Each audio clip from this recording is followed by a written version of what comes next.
Hello and welcome to my video about my opinions on what the best Deep Vulcan spawn location is.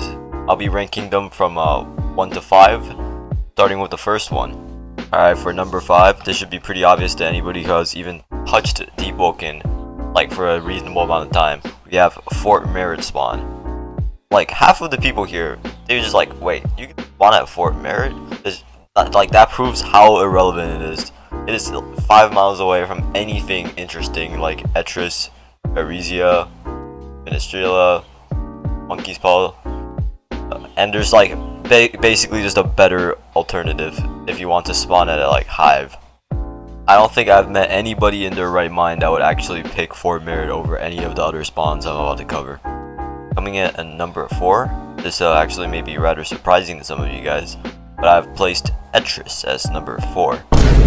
Now, don't get me wrong, it's a pretty good spawn, right? It has like mantra stuff, books, training tools, a bunch of like convenience stores and all that. It even has like the ice trainer, right? But the biggest downside of it all is like once you spawn in, not even like walking around for like 1 minute, you're immediately dead. You're getting ganked by like 3 max level guys ready to just beat up anybody at Etris, and the worst part is the guards are not going to do a singular thing about it because they either have like insanely high rep with Etris, or they're just going to fight you down where like where the nomads are. You know, that place where you get a Way of Navai and like a bunch of YouTube guys, they just do build overviews there because there's a campfire. Yeah, that place. Alright, so in 3rd place we have Ministria. It's not like particularly good or anything, or like after you've done the Trial of 1, but it does give it some value being right next to the Trial of 1 and also being right next to Songseeker. Oh yeah, and also you don't get ganked immediately like you do in Etris, so I guess that's a plus. Also, if you're like a mid-game around like level 30ish, you could always just farm the Ice Songseekers. They're always so easy. Even if they added like the M1 update, it doesn't matter, you can still wall combo them indefinitely.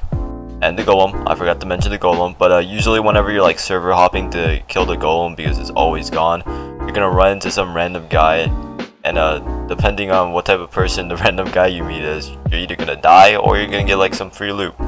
In the runner-up spot, we have Isles of Vigils.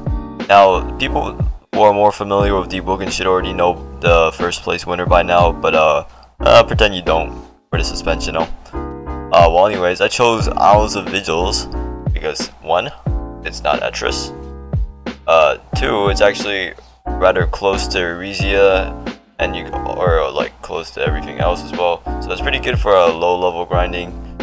And there's also the trainer, your training tools. You can basically just train free fortitude there at the trainer, but it's not really good for like farming weapon level ups and all that. There's also the Gale trainer there. I'm personally main Gale, so yeah, that's why I actually set my spawn to Vigils, even though it's not my favorite one. And also, it sells mushroom omelets, mushroom beasts. Pretty good for honestly, just pretty good spawn. And also you can uncap your weapon there, which is pretty nice. Well, I'm not so sure what happened to my recording for Hive, but I guess I'll record it again. And number 1 spot, we have the Hive. You cannot argue with this placement. Here's the reasons why. Number 1, it's not Etris. Number 2, you can upgrade your attunementless mantras. Number 3, it has teleporters. Like, what more could you want from a spawn location?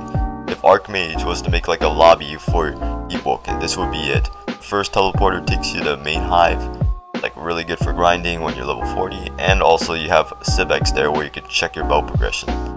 Second teleporter teleports you to Arisia, in case you want to quickly get over to Etris, Isles of Vigils, just anywhere people usually gank if you want to help your friend and all that. The 3rd teleporter takes you to Summer Isles. You can smelt gear there, and is very close to Songseeker in case you want to check your 1v1 wins. So overall, there's like no competition when it comes to the best spawn location. Hive is the most versatile spawn location for the average player. And yeah, that should be it for my personal list of my favorite spawn locations. Worst to best. If you guys have a different list yourself, you can comment it down and I'll just maybe change my mind if you put up a good argument for it. And other than that, I hope I see you again the person watching this if I ever end up on your recommended. And yeah, that'll be it. If you want to actually watch my videos, you can hit the subscribe button or like this video. That'll be appreciated.